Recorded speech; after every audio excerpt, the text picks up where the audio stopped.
Hey guys, thank you for watching Smart Money Minds. My name is Ben, and today we're going to be talking about debt.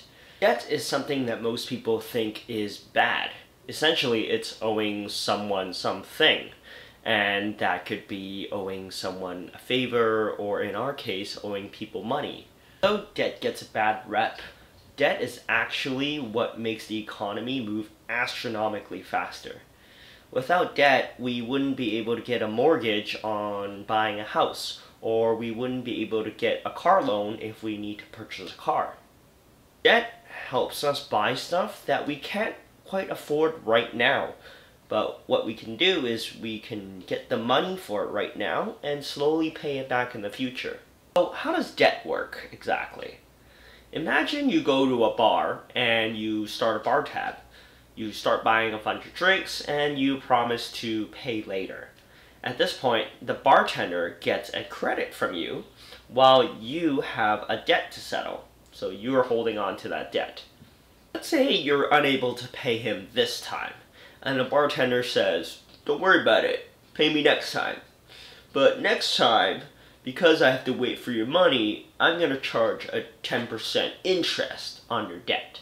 Now you owe him the debt amount plus the 10% interest for the time that he has to wait for you to give him your money. With this concept in mind, let's think about how we can take advantage of debt.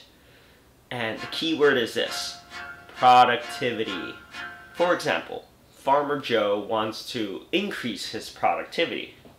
So he goes to the bank and gets a loan, and borrows money, gets into debt to raise money to buy a tractor. This tractor then allows him to harvest crops 10 times faster than he could have done it before, and increases his income by 3 times. At this point, we'll call this a healthy debt, because the income increase and the productivity increase far outweigh the interest of what he has to pay on the debt.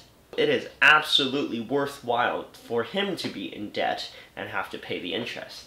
However, let's say Farmer Joe decides to not get a tractor.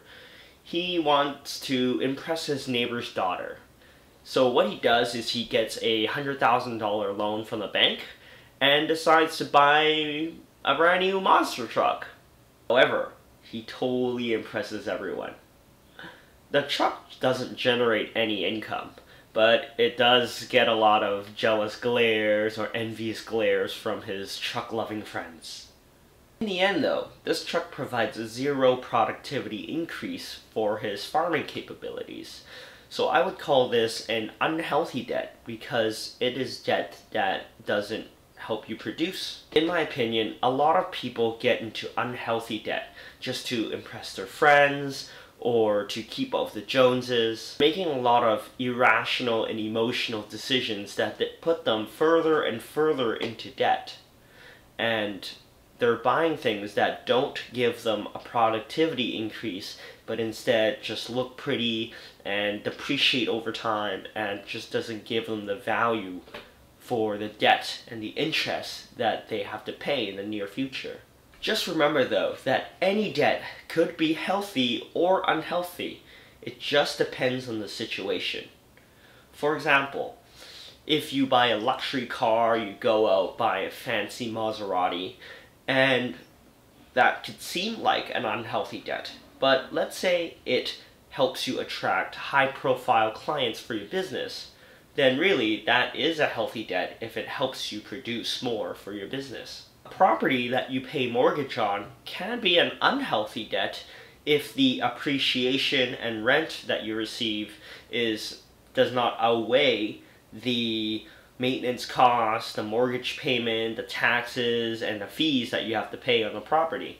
In essence, keep the healthy debts that help you make money and help you increase your productivity, and get rid of all the unhealthy debts that just take money out of your pocket and offer no real value.